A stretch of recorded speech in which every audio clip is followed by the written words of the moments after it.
Sebuah kedai teh yang berada di lantai dasar pusat perbelanjaan Plaza Senayan, Tanah Abang, Jakarta terbakar Rabu siang. Kebakaran ini sempat membuat pengunjung dan karyawan panik. Petugas keamanan dan teknisi gedung berusaha menjinakkan api dengan tabung alat pemadam api ringan.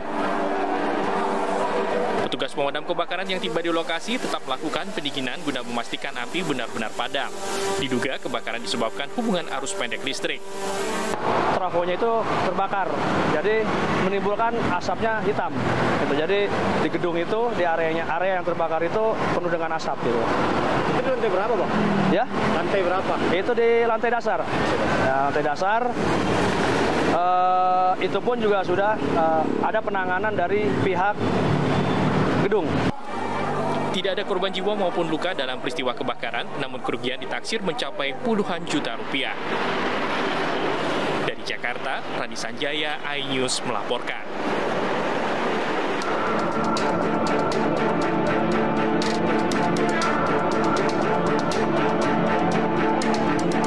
Kobaran api dengan cepat membakar sebuah bangunan 2 lantai yang merupakan agen sembako di Jalan Muara Baru, Jakarta Utara. Bangunan berisi bahan-bahan pangan yang mudah terbakar membuat api cepat membesar hingga sulit dipadamkan. Kebakaran terjadi saat kios dalam kondisi tutup. Api pertama kali muncul dari atap lantai 2 dan langsung menyambar ke material bangunan lain. Upaya pemadaman yang dilakukan petugas pemadam kebakaran sempat mengalami kesulitan lantaran pemilik agen enggan membuka pintu toko karena takut dijarah. Api dapat dipadamkan dalam waktu 30 menit setelah 15 unit mobil pemadam kebakaran dikerahkan. Saya lagi nutup toko jam kira-kira jam setengah 12. Terus saya keluar, tiba-tiba udah pada teriak-teriak, api kebakaran lebih gede. Saya kaget kan, saya langsung tutup toko buru-buru. Orang udah rame di luar, api udah gede. Meski tidak ada korban jiwa maupun luka, namun kerugian akibat peristiwa ini ditaksir mencapai ratusan juta rupiah. Dari Jakarta, Rani Sanjaya, iNews melaporkan.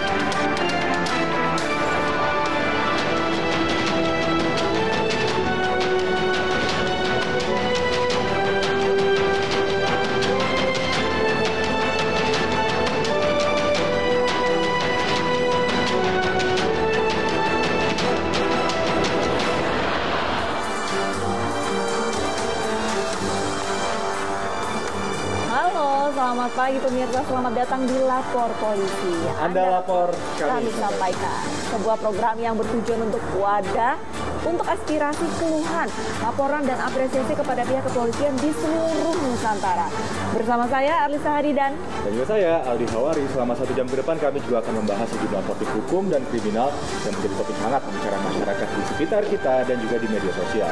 Dan kami juga membuka laporan pengaduan masyarakat yang bisa Anda akses kapanpun kepada kami melalui sejumlah channel kami, yaitu ada di Instagram resmi Lapor Polisi, yaitu di @laporpolisi, kemudian ada _iNews dan juga @official iNews. Dan pemirsa, Anda juga bisa menghubungi kami melalui email laporpolisi.inews@gmail.com. Jangan lupa menggunakan #laporpolisi. Baik, kita langsung saja ke informasi pertama. Ada apa ini, Aris? Ya, ini ada informasi mengenai tabrakan beruntun yang melibatkan 3 truk kontainer nih, terjadi di Kabupaten Bekasi, Jawa Barat. Ya, tabrakan ini terjadi akibat truk yang mengerem mendadak saat menghindari kendaraan lainnya yang berputar arah. Dengan mobil. Kecelakaan beruntun terjadi di Jalan Raya Rengas, Bandung, Desa Tanjung Baru, Kecamatan Cikarang Timur, Kabupaten Bekasi, Jawa Barat. Sebuah truk bermuatan galon ditabrak dari belakang oleh truk kontainer lain yang sedang konvoi. Menurut pengakuan supir truk, peristiwa tabrakan terjadi saat truk yang dikendarainya menghindari sebuah kendaraan yang tengah berputar arah. Hal ini mengakibatkan tabrakan beruntun karena truk di belakang telat mengantisipasi kendaraan di depan yang mengerem mendadak. Peristiwa ini pun mengakibatkan 1 orang mengalami luka berat akibat terhimpit bagian depan truk dan terkena pecahan kaca. Ya kan di depannya kan berhenti kontainer. Masih jalan yang itu, yang membuka. Ada parkiran. Ya. Terus? Itu, ya berhenti. Posisi jauh sama kontainer depan. Saya dalam bahaya, yang belakang mendorong saya. Saya nabrak, saya mendorong. Dorong? Ya.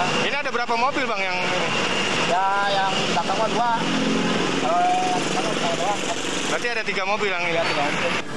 Dari tabrakan motor kita beralih ke geng motor. Pemirsa, ini ada 9 anggota geng motor yang diamankan polisi setelah dilaporkan menganiaya seorang remaja di bawah umur di Cilegon, Banten. Dan akibat kejadian ini dikabarkan bahwa korban mengalami sejumlah luka di tubuhnya akibat sabetan senjata tajam.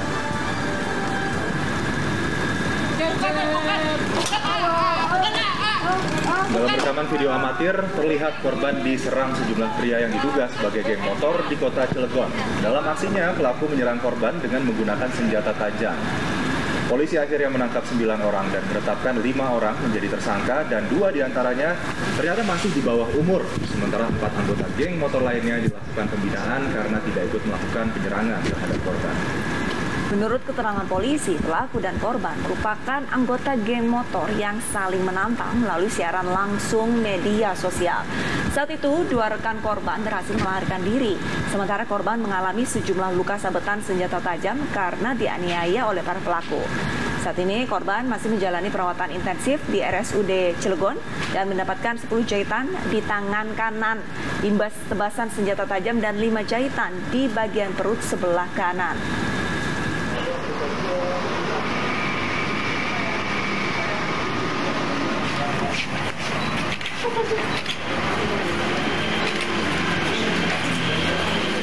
Dan untuk mengetahui informasi selengkapnya atas peristiwa penganiayaan kelompok geng motor terhadap seorang bocah di Cilegon, kita langsung bergabung bersama Kapolres Cilegon AKBP Eko Cahyo Untoro. Selamat pagi Pak Eko, terima kasih sudah bergabung bersama kami. Ya, Pak Eko, sebetulnya apa motivasi dari terima kasih sudah bergabung bersama kami. Apa sebetulnya motivasi dari pelaku ini melakukan penyerangan tersebut, Pak Eko?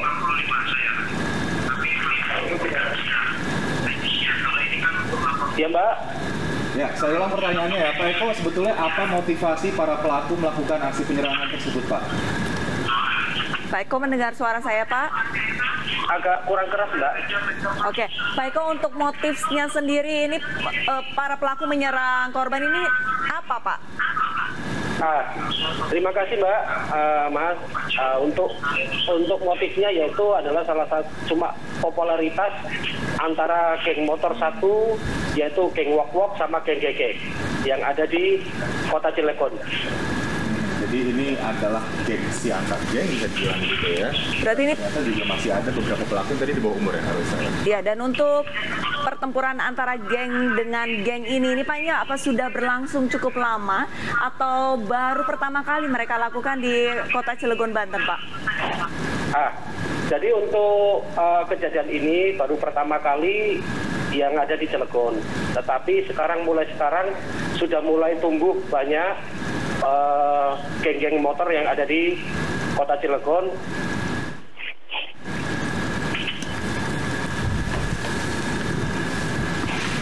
Pak Eko, untuk para pelaku ini kan ada yang di bawah umur. Nah, ini bagaimana proses pemeriksaannya ataupun nanti sanksi yang akan diberikannya, apakah beda atau disamakan nih, Pak? Gimana, Mbak?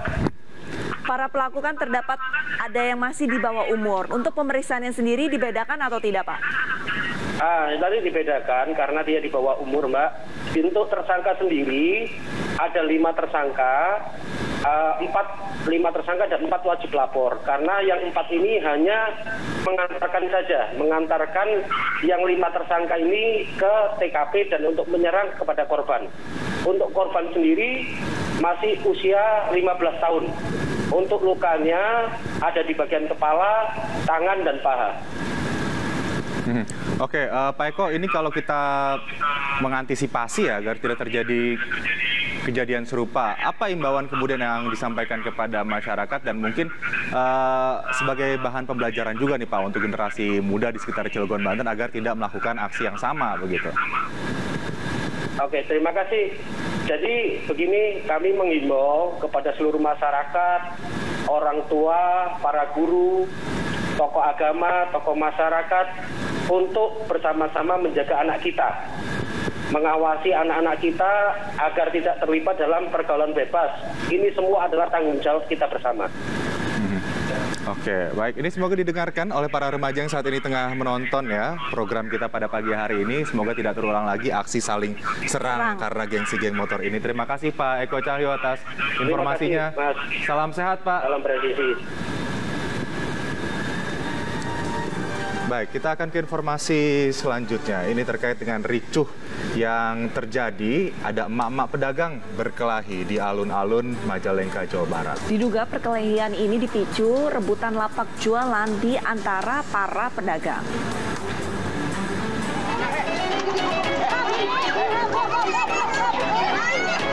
Beginilah video amatir warga yang memperlihatkan emak-emak saling pukul di alun-alun Majalengka, Jawa Barat. Dalam video dengan durasi 19 detik itu terlihat 4 orang emak-emak saling pukul di pinggir jalan Abdul Halim Majalengka. Menurut Fadli, salah satu pedagang, perkelahian tersebut dipicu masalah rebutan lapak antar pedagang. Pedagang mie ayam dianggap menempati bekas lapak penjual seblak yang ditinggal dan pindah ke lapak lokasi lain. Oh, jadi karena lapaknya kosong diisi oleh pedagang lain. Pedagang apa itu? Mie ayam. Kalau pedagang yang barunya? Yang pedagang lama, pedagang sebelah. Yang barunya mie ayam. Jadi pedagang mie ayam yang ngisi pedagang sebelah. Mengantisipasi hal yang tidak diharapkan, anggota Polres Majalengka memberikan himbauan kepada para pedagang. Dari Majalengka, Jawa Barat, Jenny Johadi melaporkan. Rapat paripurna DPRD Kabupaten Buru berlangsung ricuh. Ya, Ketua DPRD dan juga Ketua Fraksi Partai Demokrat nyaris adu jotos.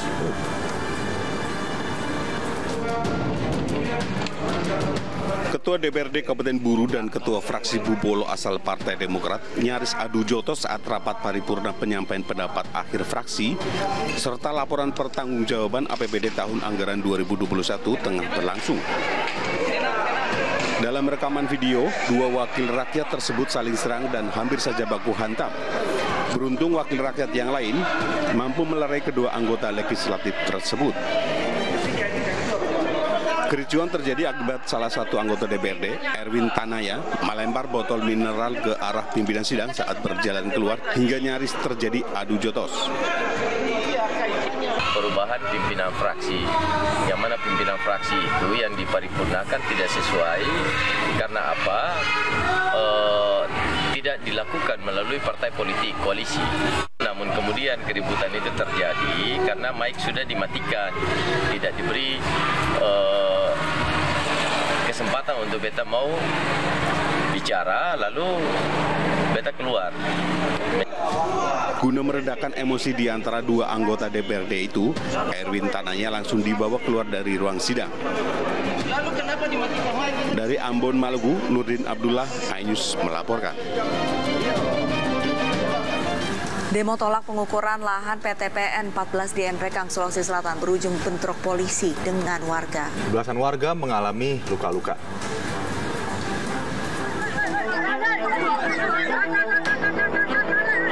Polisi dan pengunjuk rasa terlibat bentrok setelah warga menolak pengukuran lahan PTPN 14 di Nrekang, Sulawesi Selatan. Warga menghadang polisi dan petugas pertanahan saat akan mengukur lahan eks hak guna usaha. Warga desa Maiwa mengklaim tanah eks hak guna usaha yang kini menjadi sengketa sudah lama dikelola petani.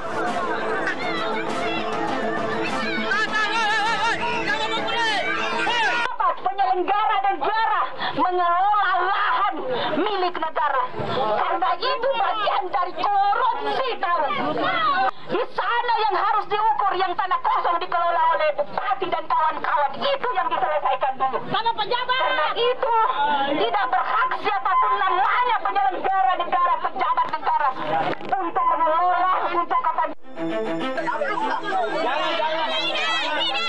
Akibat bentrokan ini, 13 warga terluka dan rencana pengukuran tanah tertunda akibat penolakan warga.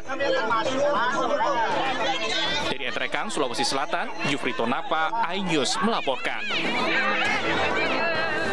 2 kelompok pelajar saling pukul di depan salah satu sekolah di Pinrang, Sulawesi Selatan. Nah, saling pukul ataupun adu jotos ini ternyata dipicu pelajar lain yang masuk ke lingkungan sekolah dengan melompat pagar dan merokok dalam kelas.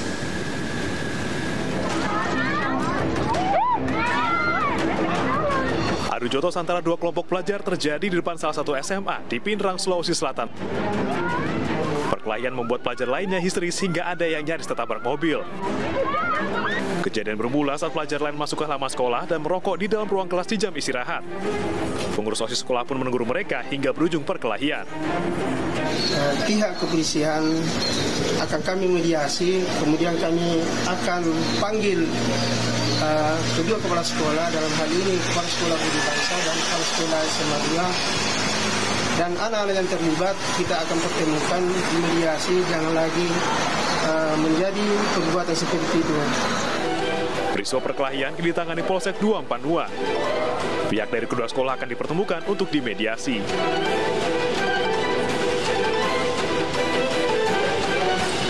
Kita beralih ke informasi lain, pemirsa. Sopir odong-odong yang terlibat kecelakaan maut dengan kereta api di perlintasan tanpa palang pintu ditetapkan sebagai tersangka.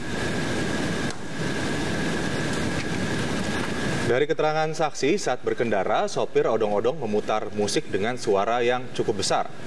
Para penumpang meminta tersangka tidak melintasi jalur yang akan dilintasi kereta api.